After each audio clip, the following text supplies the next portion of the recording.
This week, we're talking about June 19th through the 25th. The sun is going to be in Cancer. There's going to be a lot happening this week astrologically between the sun beginning its transit through Cancer, Venus entering its retrograde shadow in Leo, and the height of a 2-week alignment between Jupiter and Saturn. Mercury in Gemini and Mars in Leo are also making their share of noise this week. Put it all together, and you're going to be pushed to reflect on your values, your inner world, the nature of your heart, and where this all stems from in the origin of your story. Ask questions of yourself and those around you in order to receive greater insight into who you are, why you're here, and what you want to manifest for your life. The weekly transit. Astrology is a language that communicates how the planets and stars influence life on Earth. I'm Scott Tajarian. I'm an interpreter of this language. Join me and my co-host Ingrid Iverson, who helps bring an even more practical look at this astral language. The weekly transit is here to bring clarity to the chaos, so you can ride the planetary waves instead of the planets riding you. The weekly transit. So, what is going on right now, dude? Should we You've been going through a lot. And also, like, everyone I know, like, my mom broke her arm, which, by the way, I didn't know that was such a big deal. It was an absolute fucking nightmare. The hospital, the ER, the after surgery, the pills, the waiting. It was just like, it was more than just like a broken arm, though, because she had broken her arm. And then she got like a diagnosis, and they said, correct me if I'm wrong, but this is what I remember you telling me. Like, they said that she needed to make an appointment for surgery, and then when she went back in, it was like really hurting, and the people were like, "What the hell? Like, why? This is like an emergency. Like, this is not like you wait for the surgery for this." It was like, oh, here's your cast. Now go see if you need surgery. And then it takes a week to get into a surgeon. And they're like, why the fuck did you wait a week? You need to go to the ER, like, and tell them you need surgery right now. So that was just, the ER is a nightmare. I don't know. It was just like a whirlwind of caretaking, and also just being so shocked by like the medical industry. And then my dad isn't feeling good. Yeah. How's your dad feeling? What's the prognosis there? Well, he needs to go to a regular doctor and get all his stuff checked, but I think he just has like a cold or something. He was like short of breath, and then I started getting freaked out that he was having a heart attack, and everyone started getting really worried because then he doesn't want to go because, then he'll know he's having a heart attack. I don't know. But I think it's just a cold and stuff, but he needs to go get regular checkups for everything because he hasn't gone in 40 years. Chris's dad ended up in the hospital for having some sort of heart thing. Had, for the moment, they're still doing a bunch of tests. It seems like he's okay. And what happened with your car? Did you find out who hit the car? The research has fallen flat. We found some ring footage. There's no license plate, but I was trying to basically commit insurance fraud because I was so panicked. I was just like, oh my gosh, maybe I just wait 3 months and I lower my deductible because everything's so expensive, and I was just like, it's just too stressful. So I just called it into my insurance like a normal person, and I'm supposed to go get a quote in the morning. Somebody came, Mike's brother came and like fixed the door so I can open my door now, and it doesn't make a horrible noise. So now there's just a scratch, which I feel like there couldn't have been any more weird, crazy things happening. And then you said your uncle fell. Yeah. And his story is just absurd. Yeah. My uncle's 83. Terrible. He's a cattle rancher, and he's still doing things that, like, he still thinks he's 33. And so, like, he was moving around some boards or something on a cattle ramp, on a cattle grade, and fell off and like broke his ribs and punctured his lung and broke his clavicle too. And so, yeah, he's out of the ICU, and he's in like recovery and getting, like, doing the physical therapy and stuff. But yeah, and he had to crawl. He didn't have his phone with him, And so it took him 2 hours to crawl to his phone in like excruciating pain to call for help because he's in the middle of nowhere, And so yeah, I he's a tough cannot believe dude. that. They finally got him to stop riding a horse like when he turned 80. They said you can't ride a horse anymore. But Who yeah, told him? oh, everyone was just like, no, Yeah, you need to it's calm too down. dangerous. Like, what if you get thrown off the horse or whatever? And like, he's been thrown off the horse before, but when you get thrown off a horse when you're 80, it's Not good. different than if you're, yeah. So, I mean, it never I feels mean, good, but my mom's like 60 and she just literally fell shaving her legs and broke her whole fucking arm from her wrist, God, so nuts. dislocated broken the bottom and broken the top. I'm like, how is that possible? I guess things are just, yeah, as we I think it age, always, things just get more yeah, totally. difficult.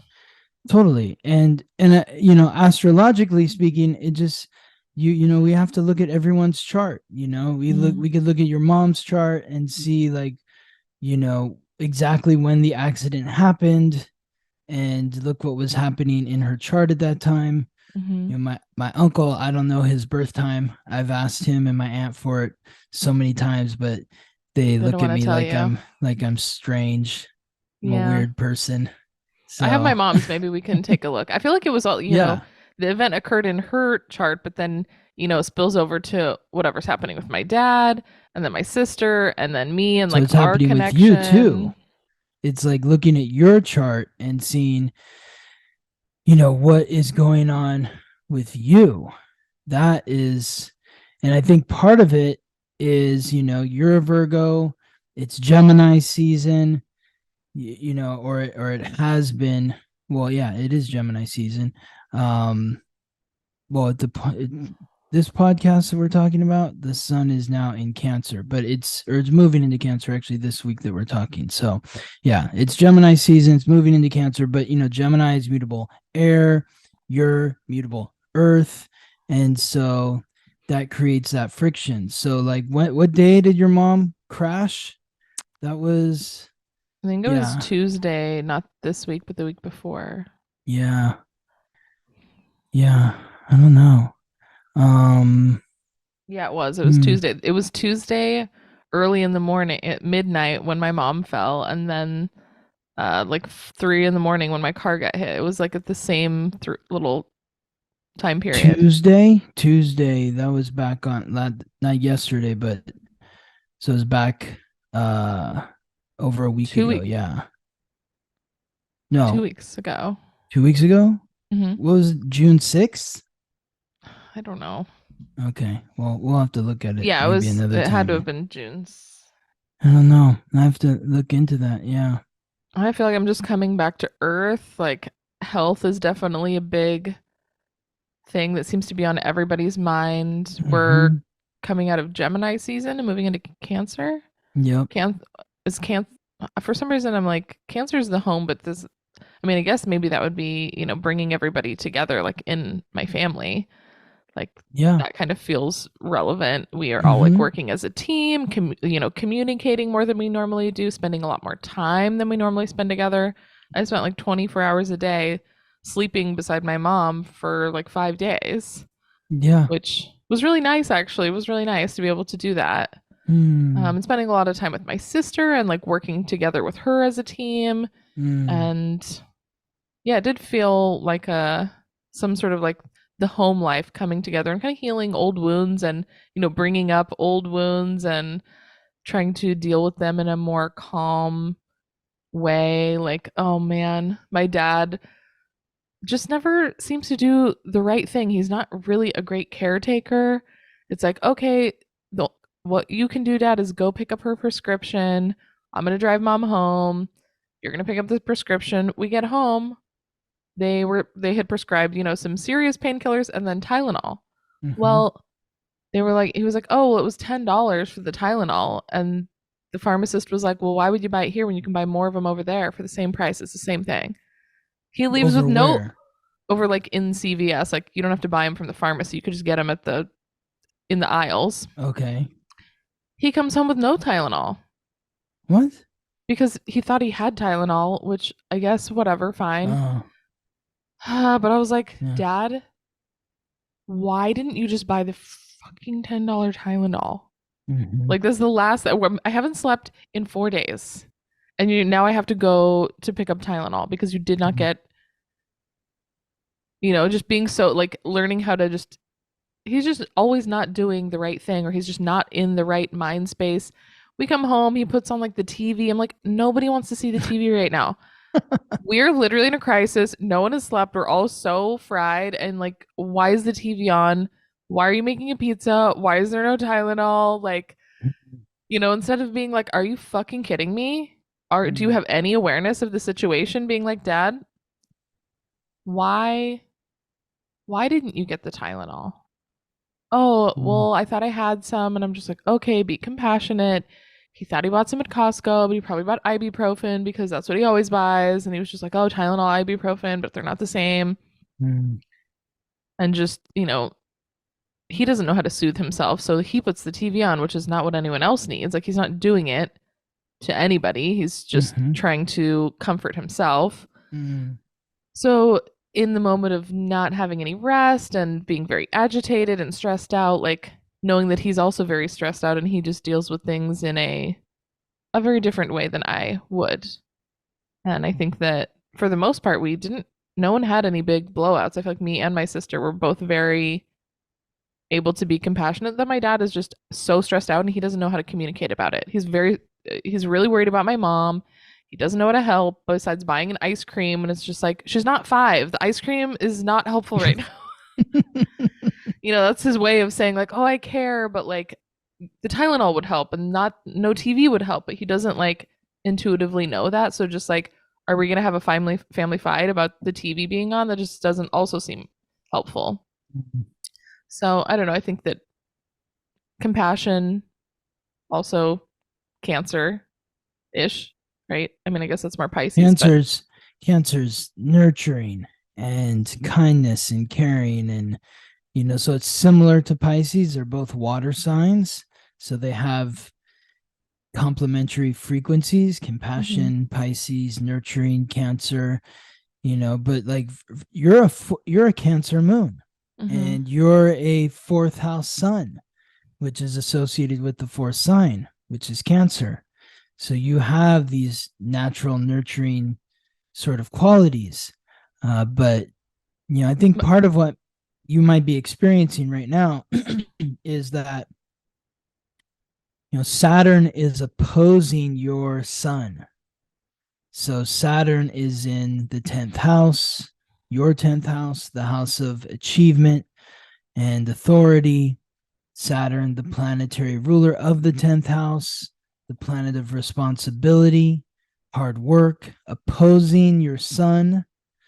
So it's like you're going through this experience because you're going through a restructuring of your home dynamic where you are the authority. It's not your dad, Mm-hmm. it's not your mom. Yeah. You're the one that's in charge. And it's Oh, hard for you to be in that position because they're your parents. it can be And exhausting. I also wonder what's happening in my sister's chart because she kind of fills those same roles. And I hmm, think I've kind of always known that and I don't get so agitated, but my sister has in the past been so irritated by having to care for them. And I feel like she's also had kind of a little sister complex where she's like, you're not listening to me because I'm the little one. And it's like, well, hmm, no, it really was because you made poor choices in the past, honestly, and you were still maturing. But I feel hmm. like in this case, she really stepped up. And I feel like she's 32 now. She's Um, she's born in 31. 91. She's 31. No, she was born in 91. Yeah, so she'll be 32 the end of this year Oh, in okay. Well, I December. can't do math apparently. But I feel like she's kind of, maturing and this was like a big test to her patience. And even though my mom was like prefers me to do the caregiving because I'm a little more patient, my Uh-huh. sister was like really on it and like also pushing my mom's boundaries to be like, Mom, you need to learn how to do it yourself because it's important that you do it yourself. Like I could do it for you just to help you, but that's not really the point. Like you have to be like progressing. you know, just kind of pushing her a little bit where I would probably baby her. And I was like, oh, yeah, you're right, Angela. Like, we do need to make sure she's being pushed and push my dad just a little bit. So they're like learning and growing instead of like Mm-hmm. babying them because I have a tendency to baby them. Mm-hmm. And so it was just really an interesting experience with her to be like, and I think she also felt very valued in that my dad Mm. was like, oh, Angela, you go into the office because you've been dealing with everything, like, all of the lingo and everything she's been through. So like trusting that my sister is handling it. I think that made her feel really good to be kind Well, of leading the she ship. Saturn is transiting through her first house. So she's going through this period where the first house is the house of personality.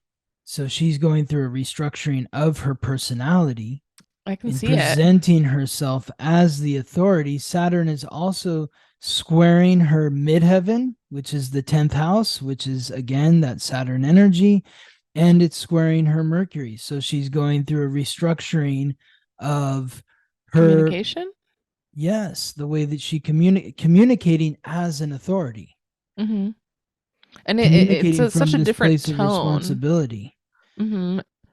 Instead of it being like a fight between her and my parents, it's always felt like I'm coming in trying to make peace, being like, you need to calm down. You guys need to grow up to my parents. Mm-hmm. Angela, you need to calm down. It's just like always like a push and pull, but I feel like she's kind of like stepping into being more of an authority. So it doesn't feel like a fight. She's Mm-hmm. like, I'm doing this to help you, so I need you to cooperate. Like I'm Mm-hmm. only want the best for you. That's why I'm saying this. I'm not saying it Mm-hmm. to be a dickhead little kid. Like Mm-hmm. she's maturing in a way that is apparent in her communication, which is really cool to witness. Mm. Awesome. Yes. So that's how Saturn is working in both of your charts. I mean, your mom, let me look at your mom's chart here. Where is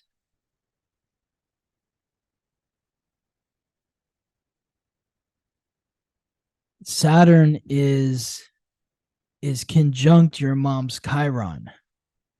So bringing that wound into reality. It's also squaring her midheaven and it's trying her sun. So going through a restructuring of her identity, her Mm. personality, her wounds, her sense of authority. I mean, it's just one of her. It's her left hand and she's right-handed, but I feel like her identity is very much in terms of like the home and nurturing and cooking specifically. And she like can't really do anything with just one hand. You can't chop something with one hand. So it's definitely there is going to be some changes for the next few months. The day that your mom broke her arm, uh, Mars was squaring her sun. So the Hmm. god of war squaring her identity. Um, the moon was squaring Mercury, Jupiter squaring Saturn. So the planet of expansion squaring the planet of restriction. So when that happens, it can feel like you're debilitated, that Mm. like the balloon is not getting off the ground. It's a lead balloon. Jupiter's also squaring her north node. So she's being pushed in that direction by this incident. The sun was opposing her Mercury, Mars conjunct her Mars. She was in the midst of her Martian return. She was born with Mars squaring the sun. Oh, fuck. Um, Well, that's but probably because her family life was just horrible. They're like, hey, welcome to the world. This shit sucks. exactly, she's had to be combative in life. But, her North Node's in the sixth house. So she really needs to pay attention and to be grounded in reality. She needs to Oh pay my attention goodness. to where she is at all times. Okay, I mean, number one, obviously the fall, that makes sense, but also she has like anti-anxiety medicine. She takes Xanax. During this whole time, she was like overdoing the pills, Mm, not knowing that that's what she was doing. mm-hmm, And I'm like, you can't take those. You can't go to the doctor. It's not for sleeping and it's not for pain. It's for emergencies as needed, should not be every day. And it's not because you're going to the doctor. Even if you're nervous and even if it's painful, you need to be aware because I can't be there saying, oh, she doesn't feel good. But then you get there and you're like, everything's fine. No, she's mm, not fine. Like, you have to be able to deal with the discomfort. And that's important to be able to show up to the doctor's office and be present and aware of your pain level and the discomfort to be able to communicate it properly. And that was like a big conversation. Mm, And she was like, okay, yes. I guess you're right. And so we took her, like, she doesn't have any of the major pain pills anymore. And it was just a short while, but like, you can get really addicted to those. Mm-hmm. And you're not supposed to be Totally. mixing all these things. And Totally. it made her really loopy. And I'm just like, this is No, this. that's you don't want to be. She's a sixth house. Can't be in that loopy. She needs to be Mhm. focused. She needs to be paying attention to like everything that's going on in the details, not off in some dreamy fantasy world. I know, which is obviously easier. I'm like, but that's not healthy to live there. You're not dealing with Well, that's reality. That's why crazy you that could. you brought that up. One way you could look at it is that's why she broke her arm. Is like you have to wake up and Hmm. get to reality here. Like pay attention. I mean, I think it was a big wake up call for both my parents, just Yeah. for taking care of their general health and wellness. Mm-hmm, She mm-hmm, could probably lose a little bit of weight. Maybe then it mm. wouldn't have been so bad. I think she was like, oh, I need to like go on a diet. Like, I need to be Diet's a exercising big more. thing for the sixth house. If Mm. you're a sixth house north node or a north node in Virgo, you have to pay attention to everything that you're putting into your body and how it's affecting your mind, and everything that you're putting into your mind and how it's affecting your body. She seems very open to it right now as well, which is, she mentioned, she's like, okay, I really need to make sure I'm like losing some weight and like being more aware of my diet, which I think is, yeah, it's just naturally occurring in her chart. And it's, happened through, this fall, maybe Mm-hmm. has initiated it. But I think it's ultimately, hopefully, a good thing. Yes, exactly. Because she's getting the wake up call that she Mhm. needs to get on track. Luckily, it's just a broken arm, as terrible as that Yeah. is, Yeah, it you could definitely know? be worse. Exactly. I know we have a couple announcements. You have Yes. some classes coming up. Yep, yep. This One of week, them's this Saturday. Saturday, and there's, okay, one of them I'm really, well, okay, one is the North Node class. So we kind of bring up North Node on here all the time. Your soul's purpose. That's like kind of my most favorite alignment to learn about people over, Mm-hmm. even over your sun, moon, your rising. I kind of prefer to know like the North Node because that's like where we're going. It's something to get excited about. And anyways, there's gonna be a class on that. When is that coming up? Well, I haven't set the class date for that because I'm just gathering names. If you're interested Okay. in learning about your North Node and taking a North Node class with me, then email me the North Node class in the subject line and send me the date, time, and place of your birth if you haven't already done a reading with me. But if you've done a reading with me, then I have your information. But if you haven't done a reading with me, send me the date, time, and place of your birth, because the way that I'm constructing the classes is I want to construct the classes in a manner that they'll be focused on specific placements of the North Node, Oh, as you're opposed to teaching just like a general class where I'm talking about every single North Node placement. It can get a little confusing. So I want it to be more focused. so it'll be everyone who has like a first house in, I don't know how to say it, right? So I would say, yeah, I hear what you're saying. What it would be is like people that are North Node in Aries or North Node in Libra with North Node in the first house or North Node in the seventh house. I want there Mhm. to be some sort of coherence there so that when I'm Yeah. talking about one placement, the majority of the class is getting information out of that.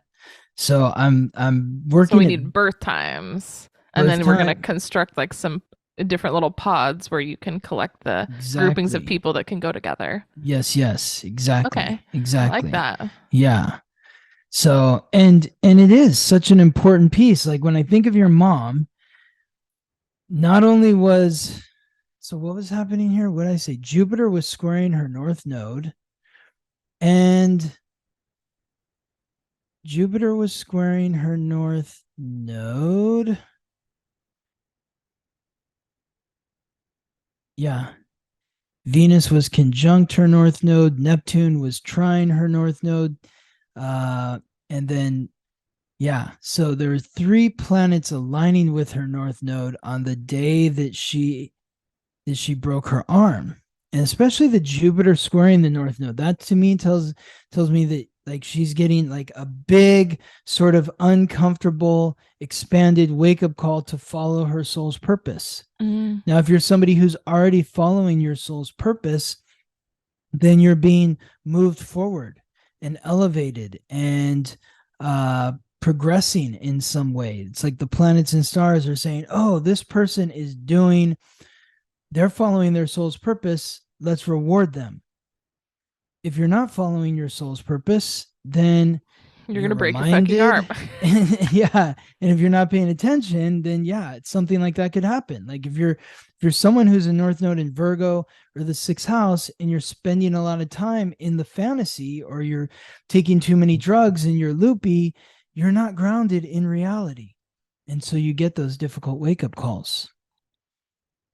So everyone send in, email Scott at theweeklytransit.com if you're interested in learning more about your North Node. He's going to put together some customized classes, which is always, you get extra one-on-one time with him, which is really nice. It's like a mini reading in every class. Yes. Which I think that you get so much out of. And then you also have a Basics of Astrology class. Yes, so that's coming out this Saturday. This Saturday, June 24th at 10 a.m.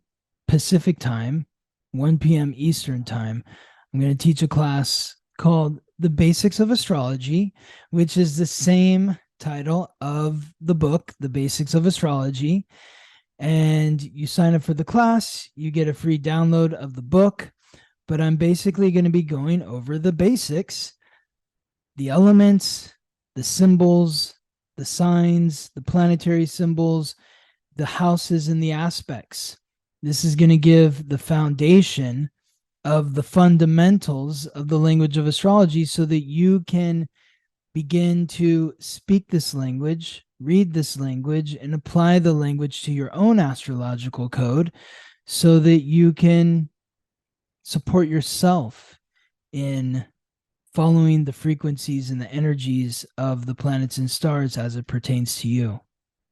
I mean, I think this class is going to be really special, and it's also a really good deal. I mean, number one, this is how I learned the basics of astrology, is through helping you create this book. So if you listen to the podcast, you know I would say I'm like a intermediate astrology for student. For sure. And I think a lot, like, we'd been having this podcast for like a year and a half before we even started on this book. And I was like, I can't learn it. I just can't learn it. I can't process these signs and symbols. It's too much. I'm never going to remember it. And he was always pushing me. And then once we started doing the book together and designing and editing, I had to absorb the knowledge and communicate about it so much. And I'm like, oh my gosh, like this book changed the astrology game for me totally. So if you, number one, if you don't have the basics of astrology, you get a free copy, which is a $10 download usually. So for $20, basically you get a whole hour with Scott. Yes. And I think that's pretty impactful. So if you're interested in all it furthering your education or even just getting that download and spending a little time with Scott, I think it'd be a fun and easy afternoon to just get a little kickstart on your astrology education. Yes. So it's $30 for the class, but the book is included in that. So yes, I'm excited. Me too. I'm excited. I love sharing the knowledge. I mean, I feel like overall, besides being an astrologer, I think most off you're a teacher. At least for me personally, I think that's where you really thrive, is getting people excited to learn more about themselves and learn more about astrology and like using it to like be introspective about your own life. Like, yes, you can learn about astrology as the subject, but really it's a reflection of yourself, just having more tools to pick apart the pieces of life and kind of get somewhere with it, analyze things. Yes. Astrology's complicated. No, I said that wrong. Astrology's complex, but it doesn't need to be complicated. And that's the whole point of the basics of astrology is to once you learn it, I have always felt so overwhelmed by the concept of learning astrology. And now that I've learned it, I'm like, oh, actually, if I would have just learned the basics, which I think it's hard. I feel like most of the education out there is a little more intermediate, and it's so hard to feel like you can even get there. It just always has felt very felt very turned off by it because I'm just like, it's too much. Like, I want it to be fun. I want to be excited about learning, but a lot of the time it feels overwhelming. So, yeah, I think this will be a great intro course for anyone who wants to, dip their toes in the water. Exactly. That's what it's about. If you're new to astrology, or if you just want to have like a refresher course, it's going to ground you into the basics. I'm going to go through the book page by page with you. And any questions you have, anything that doesn't make sense to you, I'm going to be there to articulate it further, make it make more sense. But my goal is that by the end of the class, you have a clear understanding of the meaning behind the elements, the signs, the symbols, the houses, the aspects, and you will have the book to go along with it to help carry you through on your own as you use it to decipher your astrological code and how the planets have shaped you from body to soul, how they continue to guide you to this day towards your North Node, your soul's purpose. And that's at theweeklytransit.com if you want to sign up for that. Weeklytransit.com. You can book the class there. And I'll be posting about it on Instagram too. And then I think under classes, I should say. Under classes. Ingrid's always like 2 steps ahead of me. I'm like still thinking of something and Ingrid's moved on. I'm like, wait, where is it on the website? It's under classes. So you click on classes and it's there. That's where you book and then we can put a link. We'll put a link to it in the show notes. In the show notes, yeah. Oh God, thank you. That's so much easier. There'll be a link. There'll be a link in the show notes. Yes, absolutely. Well done, Ingrid. Yeah. And then before we get into the week, would you like to thank our sponsors? Yes, let's thank our sponsors.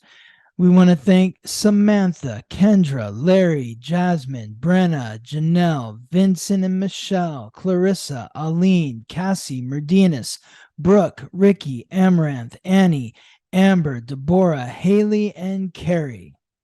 Thank you all so much for supporting the podcast. We appreciate all of you. It allows us to spend more time doing what we love, sharing the planets and stars with you. And if you'd like to support the podcast, you can go to the show notes. There's a link called support. You can donate $1, $5, or $10 a month.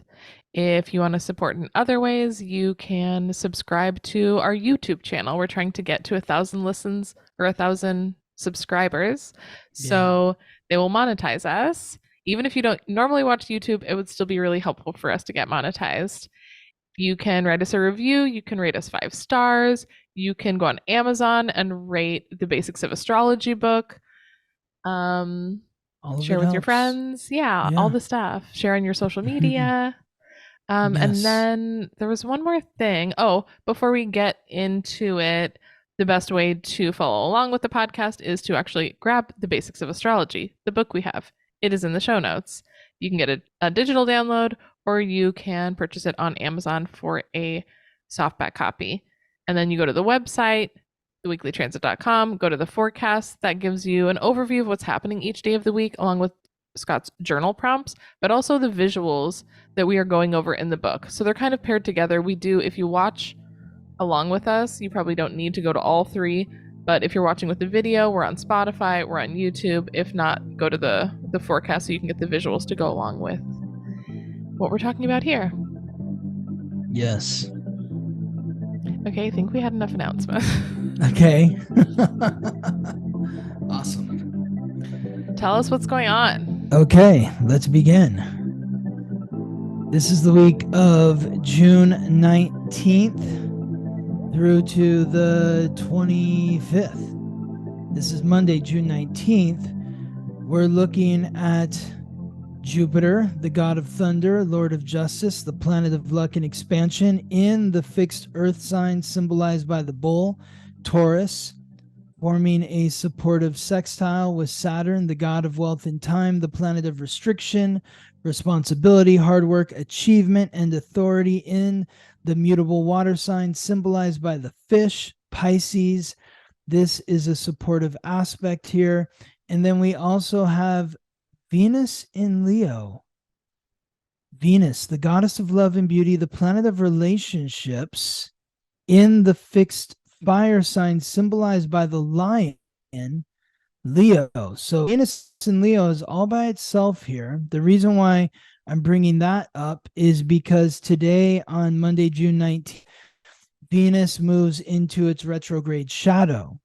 So as you may have heard a couple weeks ago when we were talking on the podcast, when Venus first moved into Leo, that Venus will be in Leo for 4 months. Venus typically spends about 3.5, 4 weeks in a sign, but because of this impending retrograde transit, Venus will be spending an extended 4 times. Is that right? 4 times? Yeah, 4 times. 4 times? Yeah, 4 times the amount of time in Leo. So I want to bring this up. It's really important. If you're out there listening, raise your hand if you were born between 1989, that's not you, Ingrid, and 1994. Ingrid just That's my raised her sister. hand because raise your hand. I said raise your hand, and Ingrid's like, okay, I'm raising my hand. I'm here. If you were born between 1989 and 1994, you could be on the precipice of experiencing some intense transformation to your relationships, because those that were born between 1989 and 1994 were born with Pluto in Scorpio at the same degrees where Venus will be making its retrograde transit, which is between degrees 12 and 28. So the people that were born between 89 and 94 were born with Pluto somewhere between 12 and 28 degrees in Scorpio. Pluto's the planet of transformation, the god of death, lord of the underworld. Scorpio's fixed water, Venus, relationships in Leo, fixed fire. There could be some difficult transformations coming. So the key to navigating this transit, as we spoke about a couple weeks ago, is opening your heart in your close personal relationships, being bold in the expression of your love, being dramatic. This is a time to maybe even be dramatic. I really think of this as like an opportunity for you to sit down with your partner, lover, friend, business partner. So I'm telling you, Ingrid, if I'm dramatic in our relationship for some reason, whatever that reason may be, between now and October 7th or 8th, please don't be afraid, or I don't know how to qualify that. It's just like there's going to be drama. There's going to be drama that comes up, and well, the drama is from the passion. Let's just roll with it. Yeah, exactly. Let's just roll with the drama. It's from the passion. It's from the passion. And we're clearing out, like, I just like imagine there being like gunk that's just like sitting around the heart. Just like if you haven't cleaned something for a long time, and it's just, and you need to get, like, I had a client tell me that they were cleaning their couches with like a power scrubber or something, like an electric power scrubber, and he's like, you could see the dirt, like you could, where the line was in the couch. From that's kind of what I feel like what's happening with our heart during this Venus in Leo retrograde that is coming up here. The retrograde begins on July 22nd. It ends on September 3rd, and it moves out of its retrograde shadow on October 7th. So during this period, allow yourself to play in relationship, be dramatic, be expressive, be bold. And when I say play, that's it. It's play. It's not real. So if I freak out and I start screaming and yelling, I still love you, and that's why I'm doing it, is because I'm feeling a lot of passion, like you said. And so this might be a good time to talk to your partner and lay it out. Say, look, we're moving into this period where Venus is going to be in Leo for a long time, for 4 months. and there could be a lot of drama that comes up. Let's not burn down the house because we're being dramatic. Like let's just allow the drama to happen and know that everything's okay. I like that. I think that yeah. I think that that's important, especially in times of stress. It's like, are we going to make our stress worse by being like, oh, everything's ruined because we're having a drama? It's like, drama just happens. It doesn't have to mean more than we're both stressed out. We're both really passionate. We're both, going through something, and shit happens. I mean, it's good to be, you don't want it to be a bunch of red flags, but it's like, we're not always going to be perfect all the time. And shit does need to come out. Like when you're scraping that stuff off of your heart, it is uncomfortable, and it like you're gonna feel a lot. That's inevitable. Absolutely. And this is like my fear is there's going to be breakups happening during this transit, especially for those born between 89 and 94. And so if you don't want to break up right now, like right now you're with somebody, a lover, a friend, a business partner, and you're saying like, I really appreciate my relationship with this person. I can't imagine anything happening that would, that we couldn't get through. Exactly. When that happens, remember this moment right now where you said that, and don't overreact. You can be dramatic, but don't overreact and say like, it's over, I'm breaking up with you. And then once we get to November, you're like, oh my God, I've missed my partner so much, and I really wish that I was still with them. And why did we do that? That was so stupid. Like, we should still be together. Yeah. On the flip side, it's also like getting together with somebody new during this period. This is a playful period. It's not serious. So don't get too serious with somebody during this period. Be playful, have fun, enjoy yourself. But this is not the time to make any lifetime commitments to somebody new.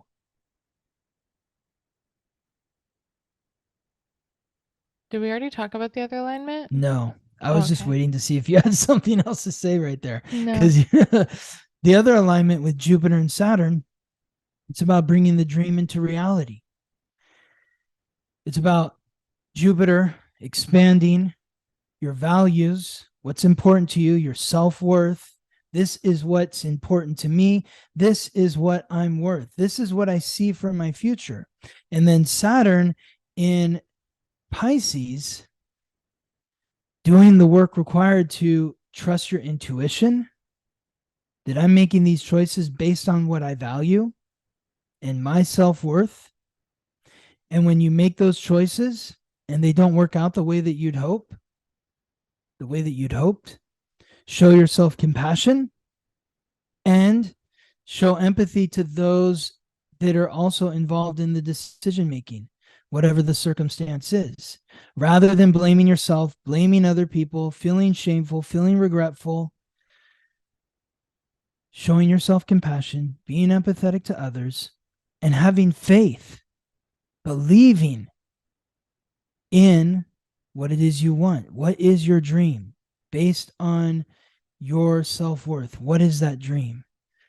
Have faith that it's going to come into fruition. This could be a very powerful time to manifest what it is you fantasize about into reality.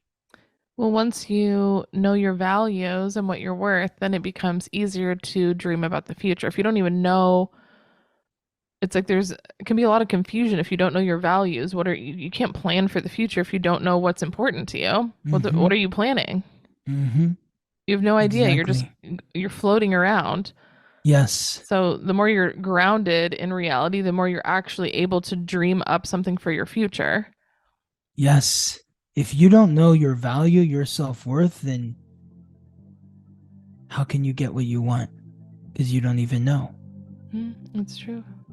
So this is an alignment that we're going to be talking about for several days this week, because Jupiter is really in alignment with Saturn in a very strong way from June 14th to the 24th. So such a powerful time for manifestation. adding in on June 20th, Tuesday, the moon, the planet of emotions, in the cardinal water sign symbolized by the crab and ruled by the moon, Cancer, forming that positive trine with Neptune, the planet of illusion, deception, compassion, and intuition, and the planetary ruler of Pisces in Pisces. So this very powerful aspect alignment between the moon in the sign that it rules and Neptune in the sign that it rules. So two planets in positions of power aligning with each other. That's going to help facilitate the manifestation. Ask yourself, like, what do I want to manifest for myself? Where do my dreams come from? Is this something that I've dreamt about since I was a child, since I was a little kid? Is this something that was instilled to me by my parents or my family or my ancestors, my upbringing? Where does this come from? And it sounds like it would be a very healing day to be reflecting on where our values, where our dreams came from. Because sometimes when we reflect on them, we realize that maybe they are not our own. Mm-hmm.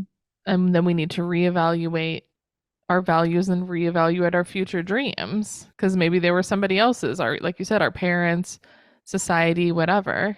Yes. Yes. Reimagine. What would you like to reimagine in terms of how you view everything? You know, the Pisces is this expansive sign. I guess when you think about Jupiter aligning with Saturn in Pisces as well, that is also Jupiter's the other planetary ruler of Pisces. So this is what brings that expansive view of what it is going on in your mind, the thoughts that you have, the dreams that you have, the fantasies that occur at night when you're sleeping, in the day when you're driving and you're not paying attention and your mind is just going every which way. What's coming up for you? Is it from the past? Is it from now? That's what all this is encompassing, these alignments. So much resetting happening, I feel like, this week. As we look at Wednesday, June 21st, that's when the sun moves into Cancer, the sun, the planet of light, life, and vitality. And then we have this other alignment in addition to Jupiter sextile Saturn, where Mercury, the messenger of the gods, guide of souls to the underworld, the planet of consciousness, communication, and coordination, in the mutable air sign symbolized by the twins and ruled by Mercury, Gemini. Mercury and Gemini aligning with Mars, the god of war, the planet of action, aggression, and conflict, in Leo, which both Mercury and Mars are aligning with Chiron, the wound and the ancient wisdom that is unlocked through healing that wound, in the cardinal fire sign, ruled by Mars, Aries. So we have Mercury, which rules Gemini, in Gemini. We have Jupiter aligning with Saturn in Pisces, which is ruled by Jupiter. We have Mars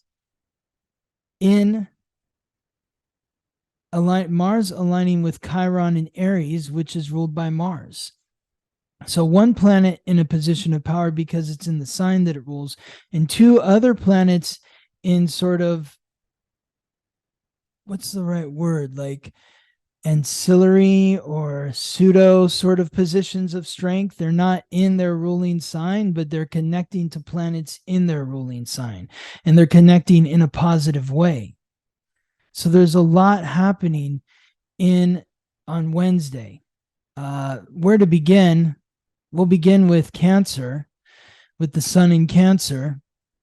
Every year the sun is in Cancer from around June 20th, June 21st until July 22nd. It depends on where you are, what time of the day, what year it is.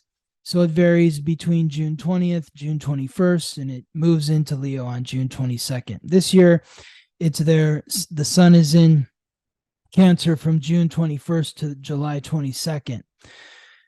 This is bringing that light, life, and vitality to your roots, your upbringing, your childhood, the ones who raised and nurtured you, and your ancestors. It's bringing light, life, and vitality to your home life. This is time to pay attention to what your home life is like, what your relationship with your parents or the ones who nurtured you. What is that like? What is your relationship with your past like? What can we learn from our past? I mean, I think just going back to the intro, just the family dynamic is so apparent in my everyday, and only when I'm spend extra time with them am I reminded of the company that I keep and how those people that I keep in my life reflect my family relationships, my communication styles, patterns that I have either undone or I'm trying to undo, reminding myself to work on those, or maybe even being proud that I don't relate to those things anymore, or I react in different ways than I used to. Um, Yes. it's so easy to get caught up in like blaming ourselves, but like you said, having compassion for how we've dealt with things, because these are just patterns that we've learned. So maybe just reflecting on just wherever we're at on our journey, because it doesn't happen overnight. It takes a lot of Yes. work. Yes. And what can you do to nurture yourself? How can you be more kind to yourself? What can you do to take better care of yourself? Mm. That's what this Cancer energy is about. It's about being more sensitive to yourself and to those around you. And then when you think of the Mercury, Mars, and Chiron alignments, I mean, this is Well, curiosity, understanding what's happening in your mind. Having the courage to open your heart, to ask the questions that maybe you've been afraid to ask. Maybe it has to do with the past, bringing that Cancer energy in. There's something that you've always wanted to know about your past, but you've been afraid to ask the people from your past or your parents. You've been afraid to bring up this subject, have this conversation. Just in like the little things around the doctors and stuff, being like, why doesn't my dad just go to the doctor? You know, in the past, it's like, you know, maybe my sister would just be pissed off, like, oh, well, now I have to take care of it. And I don't want to have to like play that role. And it's like, well, now I feel like we're both more on the same page where it's like, oh, well, maybe he's scared. He's probably scared and he doesn't want to know. And he's too freaked out to be able to take any steps forward. So, like, the more irritated we are with him as opposed to being compassionate, the less like helpful that is. So the more curious we are, the more compassionate we are, the more we are able to actually be useful and like kind of heal these things by, you know, offering to be like, I can come with you to the doctor if you want. Do you need anything? We'd like you to go to the doctor because we're worried. Like it makes us worried. Not being mean about it, but like we want you to be okay. So we're concerned. So another way to sort of reframe this for you, Ingrid, and is asking your dad, what is your resistance to going to the doctor? Yeah. And what do you think he would say? He would probably say something that's not very open-hearted and just be like, everything's expensive. I don't have enough time. I never get any time to like do nothing. Like I just want like free time. So he doesn't see it as like a, I don't know. I feel like it's always a bit of like a victim thing where it's like, oh, I'm always so irritated that like I don't need one more thing to irritate me. I'd rather just die than have to like, you know, have someone know my social security number and fill out paperwork and like just too many chores. I feel like that's what he would say. I would ask him more about him feeling like he doesn't have enough time. Can you tell me, like, when did you start feeling like time was short? I am very curious about these questions as well. It's very hard to have an introspective conversation with my dad because it always, the family joke is that did he, like, oh, did he start talking about a sandwich? Because I swear to God, no matter anytime you try to go deep and be like, hey, like, what's happening? He'll just be like, oh, yeah, yesterday I made this sandwich. And you're like, what is happening here? Like he's so it's really hard to pick the right moment or ask the right questions, but like Mhm. maybe creating the space to try and have one of these conversations where maybe he could open up. It's just always been very strange. He's Mhm. very avoidant when it comes to anything that goes below the surface. Unless sometimes like if you get him really mad, sometimes he'll like open up and I'm like, "Oh, well now that you're so fucking pissed, you can't even hide anything. It's all coming out." Mhm. But it would be nice to not have to have it in those moments where it could just be a very inquisitive conversation to like get to know more about what's happening inside. Well, with that Mars and Leo, Hmm. it might have to be Hmm. loud. There might need to be some screaming and yelling or something, some Yeah. roaring that's happening. Like kind of like what you were saying earlier. It's like, Dad, I'm concerned for you. I'm concerned. Okay. So I need you to explain to me what, What's the issue here? yes, like what's the block? Because I want to help you get past this block Hmm. because I can't drag you to the doctor. It Hmm. needs to be something that you need to want to do, but Hmm. you don't want to do it. And it concerns me. It always sounds so much more natural coming out of your mouth. Yeah, because he's not my dad. He's not my dad. And that's the funny thing. It's the same like with like my cosmic pathway clients. I tell them certain things and it always sounds so easy when I'm saying it. Of course, like we're in this situation where we're one on one Hmm. and you're sharing a circumstance with you, and I'm able to be like, this armchair quarterback. I'm not in the game. I'm You're not passing even it really off. even on the sidelines. Like I'm watching the game tape with you and helping you break Hmm. things down. And hopefully when you're in the game Hmm. and things are tense, you will remember a few things that we talked about, and that will help guide you through the moment I to love have a new that. outcome. I love that. And if any, I know you mentioned the cosmic pathway clients, but if anybody doesn't know, I mean, basically what Scott does with me here on the podcast kind of is a weekly coaching session. So the cosmic pathway is meeting with Scott every single week, talking about all your shit, getting all of his feedback and guidance to move you forward on your path and using astrology as a tool to get you there. Yes. And I think that's what you're the best at, It's what I love doing. the I getting deep. love, yes, yes. But if you don't want to get deep too, I've also been doing this cosmic reset, which is much shorter. It's 30 minutes and it's 5 weeks. Boom. Once a week for 5 weeks, 30 minutes. That's a It's lot can just happen in 5 weeks. yes. I mean, even just one reading is pretty insane. So Mm-hmm. I think Yes. any one of those options, if you just want to get started on something, there's, single readings, what is it, 30 minutes, hour and a half? Yep. And Exactly. then you can do a 5 week reset, or you can do the Mm-hmm. cosmic pathway where you hang out with Scott all the time. Yeah. And so if you're interested in the cosmic pathway or the cosmic reset, you can email me. And yeah. So shall we move on to Yeah. Thursday, June 22nd? Again, Saturn and Jupiter here. Again, Mars and Chiron also still here. But the moon is the added ingredient. The moon is now transiting through Leo.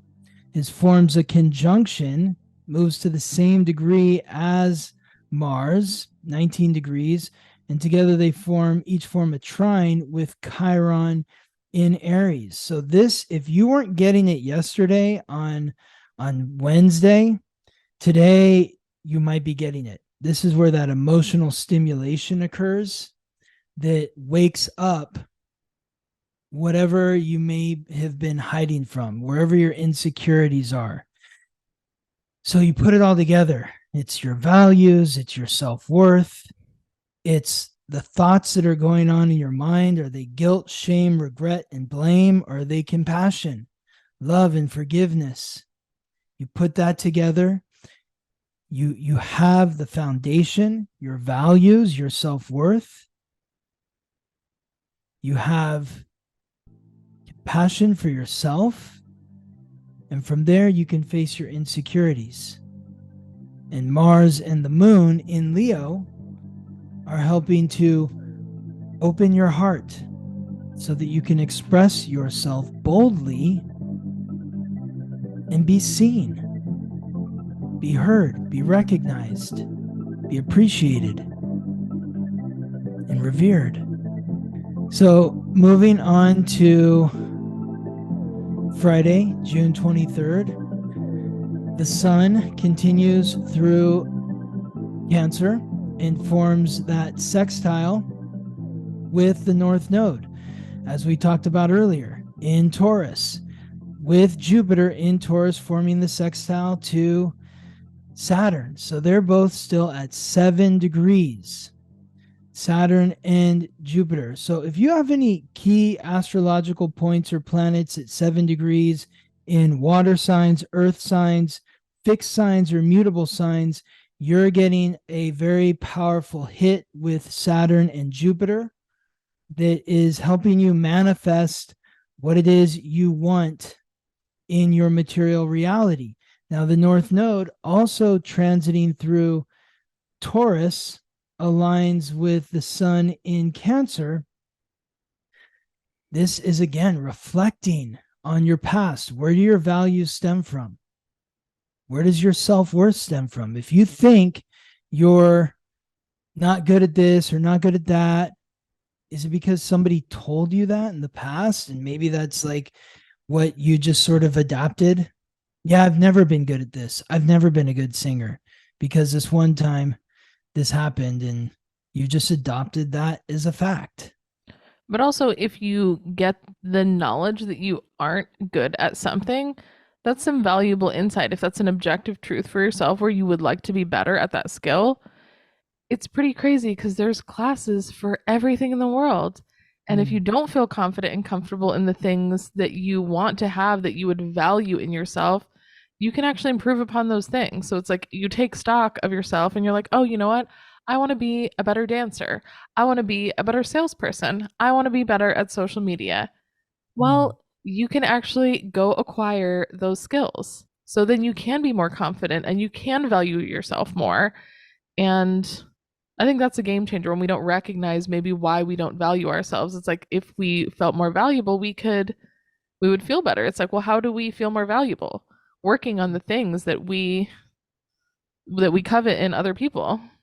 Yes. We can have those same things for ourselves. Yes. So where does that come from? Where does your sense of value come from? I mean, I guess also, like you said, self-worth. It's like, am I worthy of investing in myself? Yes. This is all about reflection, this Cancer energy, reflection. Like, and the alignment with the North Node is taking stock of your self-worth and what you value. And if you look at that and you feel like, I actually feel like I deserve more. I actually think that I'm better than how I've been thinking about myself. Well, where does that come from? You know, how can you go back into the past and be there for your younger self in those moments where somebody planted the seeds of doubt in your mind, in your heart, in your gut? I mean, I think maybe, I mean, the first thing that just comes to my mind that I always would like to be working on that I'm not really working on is becoming a better dancer. I always watch all the other Yes, you girls bring at that up a work. lot. Yeah, Yeah. I watch all the other, like a lot of the other girls at work. I'm like, wow, like I'll be like, oh my God, this girl only started 3 months ago, but she's obviously been working really hard. And I'm like, I never really work on my craft in that way. And so then I get like, oh, well, I'm not as good as I thought. Or like, I just have these things where I'm like, oh, I wish I had like a bigger repertoire of stuff. I mean, most girls are doing the same routine every single time, to be truthful. It's not like they're like, yeah, I do the same routine every time I get on stage. Like, why would I do anything different? The guys don't fucking notice. Mm-hmm. But I think it's just something that brings not. me. They don't. They're not like, oh wow, she's such a great dancer. That's why she already did that move. How boring. Yeah. I don't know. Yeah. But then there was this girl on one of the girls' friends had come in, and we were like watching the girl on stage. We were just talking, and I was like, oh my gosh, this girl's such a good dancer. Like she is incredible. Like she's the best dancer there. She has been in like pole competitions. She's incredible. Wow. And she's Russian. Like all the not you don't usually see them at the club, but like if you're on Instagram, like all the amazing pole dancers, the Russian girls are just insane. Really? Yeah. This is like very acrobatic and like they just have a way. They're so graceful and like they're also like very classy. There's a whole art to it. So she was on stage and I was like, oh my God, she's like one of my favorite dancers. I love watching her. And they're like, oh, like, can you do like pole tricks or whatever? And I was like, I mean, I know a couple. I went on stage. They were so sweet and so supportive, and like all the girls like tipped me, which was really fun. And then I got off stage and she was like, what the fuck are you talking about? You don't know any pole tricks. Like you're amazing. And I'm just like, I like forget. And then at the end of the night, some of the newer girls were trying to practice after we closed, and I was trying to help them with stuff. And I was like, well, didn't you know like pole stuff when you got here? And I was like, I don't feel like I know that much. But they're like, oh, I can't do any. How do you get to do any of those things? I'm like, oh, I didn't know anything when I started. I didn't know any pole stuff. And now I'm like, maybe somewhere in between, but I forget that I knew nothing before. And then, other girls are asking me for help. And like, people are looking at me in a certain light. So it's like actually being self-reflective. It's like, okay, well, did you look at where you came from? Have you worked on that thing at all? Are you better than you used to be? You can't be working on everything all the time at 100%. And just being aware of the progress you've made and appreciate yourself and not get too down on yourself when things aren't going as fast or as well as you want them to. So I think astrologically speaking, we know why you're this way because you're a Virgo sun. And so obviously you don't think that you're that good of a dancer and you can't really do any pole tricks, but then someone else sees you and you're like, oh my God, that was so amazing. What do you mean you don't do anything? But I think for you with this Cancer energy is like looking at the past, like where does this critical, I'm not good enough, or I can never be as good as I want to be, or those sort of things, like where does that stem from for you? And how can you, be kinder to your past self when somebody put you down as a child or a teen or whenever it was, and it was reinforced multiple times after that first time? Now it's time for you to like go back and flip the script for your younger self. So I also want to say too that the Cancer energy, for those that were born with key astrological points or planets in Aries or Libra, this could be a challenging period for you. So really take it easy on yourself during this period of the sun in Cancer, Aries and Libra people. And that's not just for the people with the Aries sun or Libra sun. It's all the key points and planets. This is why I encourage you to really understand what planets are in what sign in your chart, what degree are they at, where is the sun transiting, when is it going to hit those planets in Aries or Libra. That is when there could be some challenges for you. Of course, if you don't know and you're curious and you want to know, you can contact me for a reading at theweeklytransit.com. Saturday, June 24th, we're looking at the moon has transited into the mutable earth sign of Virgo, symbolized by the Virgin, forming that supportive trine with Uranus, the primordial sky god, the planet of revolution, rebellion, innovation, independence, and the unexpected in Taurus. So, Ingrid, for you, maybe this is like that wake-up call of, taking that critical, like, where am I most critical of myself? And where does that stem from within my values? or I don't think that I'm good enough. This is the standard that I set for good, and I'm always below that.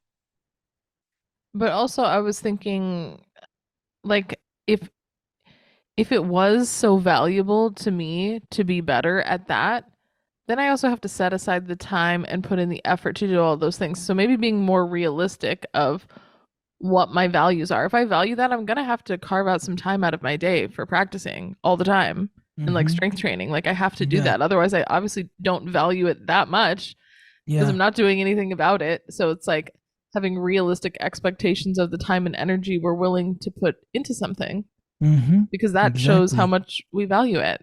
We can, I mean, that's also like, the guy that I'm dating, he's not as like flowery with his words. Like he's very good at communicating like about things like logically, but emotionally it's not quite the same. And he's always like, what does it matter? Like words to me aren't as important because people say stuff all the time and it doesn't mean anything. He's like, I feel like I show you how much I care about you by doing things like by cleaning or organizing or getting you food or like helping you with work stuff. Like I give you my time and energy to help you. Like that's how I can show you. Because vice versa just means I don't know if that's from his past or whatever, but it's like, I mean, words are nice and they can make you feel good, but words can be very empty. Or in this case, it's like my thoughts could be very empty where I'm like, oh, I value this. Okay, well, you're not doing any of the action. So he could say, oh, I love you so much. And you're the, you mean the world to me and all this whatever shit. But like, okay, but then he's not coming and cleaning my kitchen when I'm not here or, helping me with my car stuff or, helping me with the job. It's like, which is more important, which makes more logical sense is to actually be putting in the effort for myself to be better at the dancing. That would actually show myself that I value it instead of obsessing on some like critical thoughts that I have, which is more likely what's happening. Like that, obviously I don't value it very much if I'm not doing the actions. Exactly. So like when you think about the Venus or the moon in Virgo aligning with Uranus and Taurus, it's like Uranus and Taurus is shaking up your values, and the moon in Virgo is eliminating maybe some things that you think you value, but you're like, I really don't. So yeah, I must not. Let me just be real about that and just say that what I value different things. That's where I'm spending my energy. I have my schedule. And my schedule is what it is because that is what I value each and every day. So today could be a day of looking at your schedule, looking at where you are working, where are you putting in the work and the effort? That is reflecting your values. It is. Or it's not, or it's not. And to be aware of that specifically. Yes. And also, it was like moon in Virgo, so maybe being more critical of my emotions by taking stock of them and seeing, do they even really make sense? Is that even a appropriate reaction to the situation that's happening? Because you've created a story in your mind that's not even actually what you value, and you're getting hard on yourself about something that you don't even work on. So why are you focusing your energy on that? Yes. Make it make sense. Yes. I mean, our emotions, like, they do just happen to us unless we wrangle them and bring logic to them and analyze them. Otherwise, we're just letting our past rule our present. So I think being critical of the emotions we're having is important. Sometimes we just need to work through things, and other times we're just being ridiculous. So yeah, really taking a detailed look at where you're spending your emotional energy. Are we on Saturday? No. Oh, on Sunday, June 25th.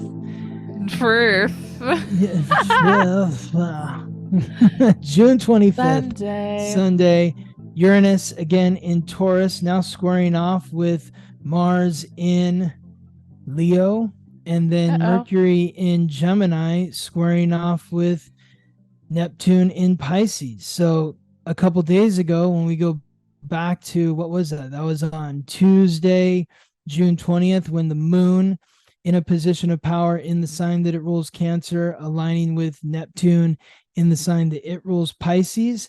Now we have Mercury in the sign that it rules, Gemini, aligning with Neptune and Pisces. So two planets in the signs that they rule, but they're squaring off with each other.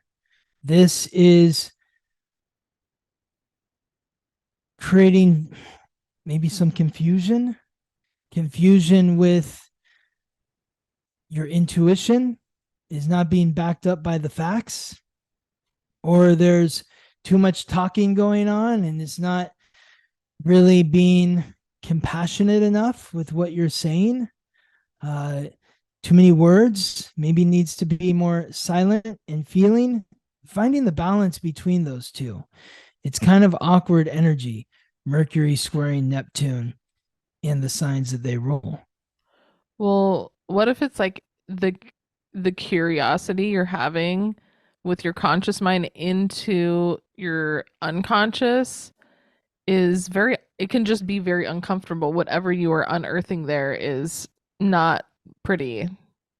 Yeah, you're at war with yourself inside your mind, or you're beating yourself up in some way. Oh yeah. Are Yeah, you totally. is it an internal confusion? Is it an external confusion?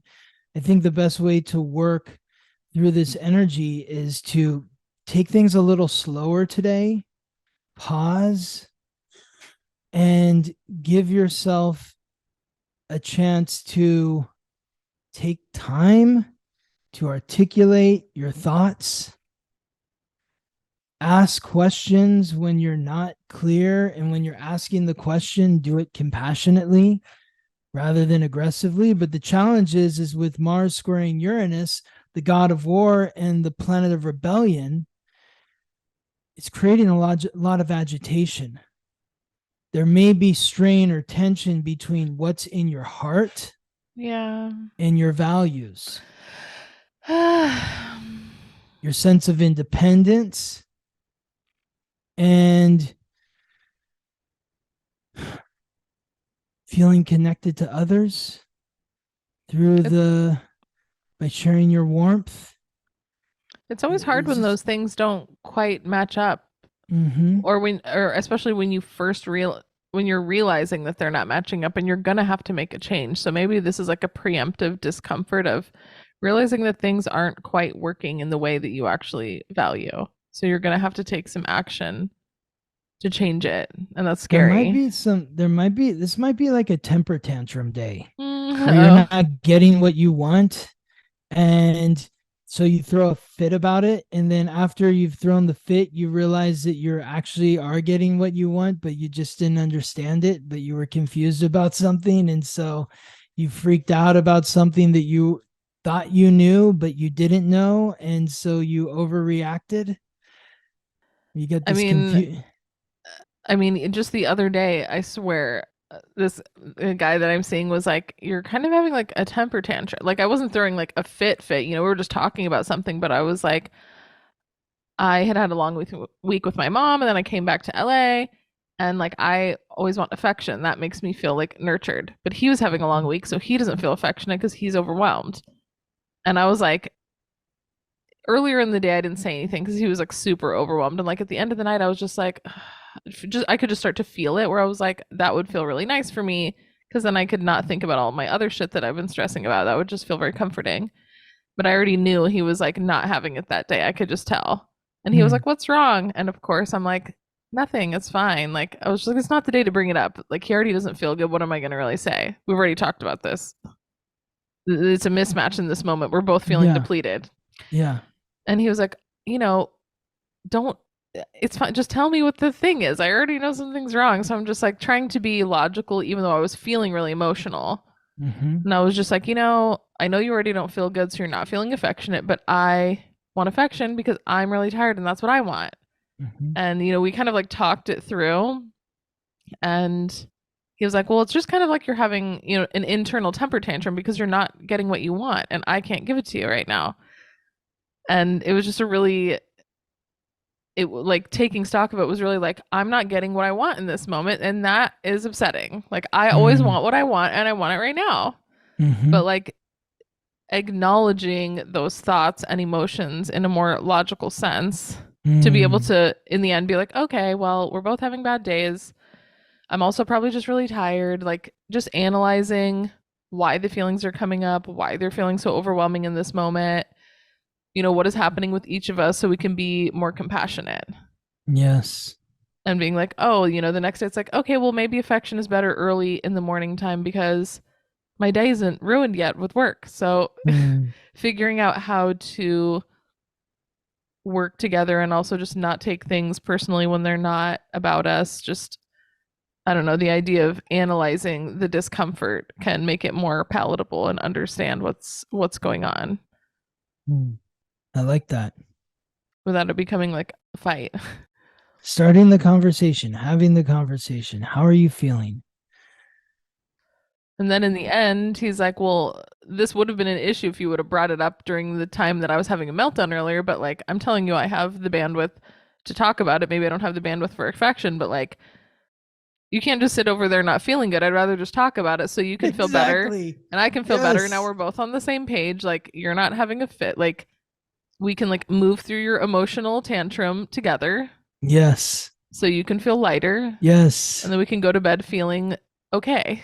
Yes. So good. So good, Ingrid. He teaches me a lot about, I'm very emotional and he is much more logical. So, and I'm open to the logic, but it's me always ends up wrestling with my emotions because I feel like the emotions happen to me. And I have to be like, okay, don't be a ridiculous, crazy person. Like, you can't let the emotions rule everything about you because that makes your life suck. But you also can't like squish you can't them. suppress them either. Yeah. So being able to express them to him without like, I don't know, it's just this interesting balance. I feel like I'm learning a lot about how much my emotions affect me, especially when I don't deal with them. Because I'm always like, I feel like they're always overwhelming to me. I've always been like that. I'm just very emotional. So I'm just like, oh, it's just not the right time. It's just too much. No, you have to be authentic. You have to be authentic. But then his reaction is always like, well, that's not just, well, let's just do it now. Why are you going to wait till you feel, then you're going to be crying while we're eating hamburgers like last time. And I'm just like, what the fuck is going on? Why are you crying? And then nothing even happened. Like, obviously maybe not when I'm having the worst moment ever, but like, yeah, later in the day, obviously you're thinking about something, just share it with me. It's not, the longer you wait, the worse it's going to get. Yeah. Exactly. Yeah. Deal with it now, especially your Aries North Node. Deal with it now. Be authentic. Be direct. But this energy of Sunday is just opening your heart, asking questions. Opening your heart can be really hard sometimes. I feel like I'm very open-hearted, but sometimes there can still be a lot of fear with like sharing and maybe being like rejected in some way. And I feel like that's a lot of what's happening today on this Sunday is things are being shaken up in a way that is uncomfortable to your heart, but it's what is forcing you to open your heart. So when you're expressing it, it may be dramatic. It may not come out the way that you want or you hope or you intend, or you're not even thinking about it and it just happens. And you're like, oh my God, I can't believe that just happened. But it's what needs to happen in order for the energy to move. Well, thank you so much, Scott. You're welcome, for all Ingrid. Of your insights. Yes, of course. And I will see you next week. And if you haven't signed up for one of the classes, yes, the Basics of Astrology this Saturday, the 24th of June at 10 a.m. Pacific time. Go to the weekly the link is in the show notes. Yeah, go hang out with Scott. Astrology. Hang out with me. Yeah. Yes. It's going to be a good weekend. Yes. Awesome, Ingrid. All right. I'll talk to you soon. Thank you for listening to the Weekly Transit. Follow us on Instagram for daily updates about the planetary alignments and how to work with the energy. If this podcast is helping you navigate life more gracefully, please subscribe, rate us 5 stars, and share with your friends. If you're ready to go deeper, book a personal reading with Scott or sign up for his new moon, full moon class at theweeklytransit.com.